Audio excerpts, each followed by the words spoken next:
Stop believing this. Knuckle cracking doesn't cause arthritis.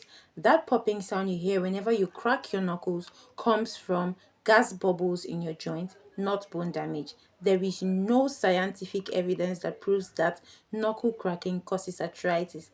However, excessive and chronic knuckle cracking can lead to reduced grip strength. Okay, it is not as serious as people think, but moderation matters, right? If you found this helpful, do well to share this video so that others can learn, like, leave a nice comment, and follow for more. My name is Margaret Teresa, and I am the Healthician. See you on my next one. Bye.